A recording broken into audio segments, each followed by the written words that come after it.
Hai sahabat, jumpa lagi kita hari ini. Okey, kali ini saya ingin menceritakan kisah baru yang ketiga, iaitu cerita Melayu seram. Hantu Galah di Kampung Sinar Malam. Korang biasa dengarkan hantu galah? Sebelum itu, yang mana belum subscribe tu silakan subscribe dulu ya. Maklumlah baru lagi channel saya. Harap sahabat semua dapat membantu menaikkan subscribers untuk channel baru saya. Baiklah, dengan tidak membuang masa lagi, saya akan memulakan cerita ketiga saya ini. Di sebuah kampung kecil bernama Sinar Malam, terdapat sebuah cerita lama yang menakutkan penduduk kampung. Kononnya, waktu malam yang sunyi, hantu galah akan muncul untuk mengganggu sesiapa yang berani melintasi jalan setapak menuju ke hutan.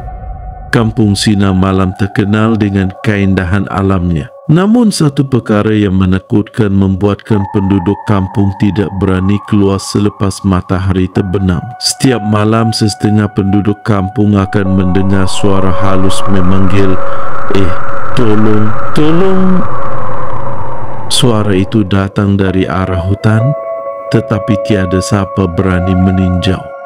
Suatu malam Amir, seorang pemuda yang berani, ingin membuktikan bahawa semua kisah hantu itu hanya mitos. Dia merancang untuk melawat hutan pada malam bulan purnama bersama sahabatnya, Zainal. "Kita pergi malam ini," kata Amir penuh bersemangat. Zainal yang agak cemas tetapi tidak ingin dilihat penakut mengangguk tanda setuju. Mereka berdua membawa lampu suluh dan berjalan ke arah hutan. Semakin mereka menghampiri hutan, semakin gelap dan sepi suasananya. "Kau rasakan?" Suara itu lagi, Zainal berbisik sambil menggigil ketakutan. Amir pura-pura tidak mendengar dan terus melangkah. Setelah beberapa minit berjalan, mereka tiba di sebuah pokok besar yang dikenali sebagai pokok simak. Menurut cerita, itulah tempat hantu galah sering muncul. Ketika Amir dan Zainal berehat seketika, mereka mendengar suara menyeramkan. Tolong, tolong."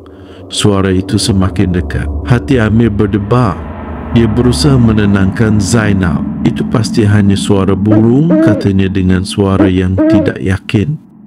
Namun tanpa diduga, dari celah-celah pokok muncul satu sosok tinggi yang menyeramkan. Hantu galah dengan tubuh yang ramping dan muka yang pucat berdiri tidak jauh dari mereka. Mata hantu galah berkilau dengan cahaya bulan. "Jangan pergi, jangan pergi."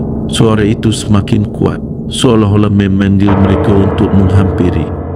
Amir dan Zainal berusaha melarikan diri, tetapi kaki mereka seolah-olah terikat dengan tanah. Hantu galah itu melangkah lebih dekat. "Aku sudah terperangkap di sini selama ratusan tahun. Tolong, bawa aku pulang," jeritnya. Amir hanya mampu berpeluh dingin, sementara Zainal sudah menutup mata, berdoa agar hantu itu pergi. Dengan segenap keberanian, Amir bertanya, "Apa yang kau inginkan?" Hantu galah terbengong seketika. "Aku hanya ingin kembali ke dunia yang tenang, dunia yang tidak ada lagi ketakutan," jawabnya dengan nada pilu. Amir dan Zainal berasa berani, tetapi mereka tahu walaupun apa yang dialaminya tidak akan menolong. Amir teringat akan petua orang tua kampungnya. "Kami boleh bantu kamu, tetapi kau perlu melepaskan kami," katanya dengan suara tegas. Hantu galah itu terdiam seolah-olah merenungkan kata-kata Amir. "Baiklah," ucapnya dengan suara halus. "Ikut bimbingan hati kalian. Jika kalian ikhlas, mungkin aku akan dapat pulang." Dengan keberanian, keduanya berpaut pada satu sama lain dan memejam mata. Mereka mula merasakan aliran angin yang menyejukkan, dan dalam satu detik, hantu galah itu menghilang. Mereka berlari pulang tanpa menoleh lagi, seolah-olah tekanan yang berat hilang bersamanya. Keesokan harinya, penduduk kampung terkejut melihat Amir dan Zainal yang berani bercerita tentang pengalamannya. Malah, tidak pernah lagi kedengaran suara tolong, tolong setelah malam itu. Sejak itu, hantu galah dikenang sebagai sosok yang menunggu untuk dibebaskan dan penduduk kampung Sina Malam merasa tenang kembali. Namun setiap malam bulan purnama mereka pasti mengingat kisah seram hantu Gala dengan penuh berhati-hati.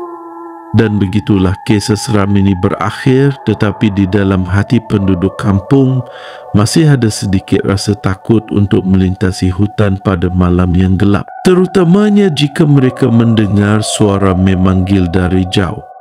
Demikianlah kisah hantu Gala di kampung Sina Malam. Kita akan berjumpa di lain hari dengan kisah yang lain pula ya. Apa-apa pun jangan lupa subscribe dan tekan butang loceng supaya tidak ketinggalan untuk kisah-kisah baru yang saya akan update nanti.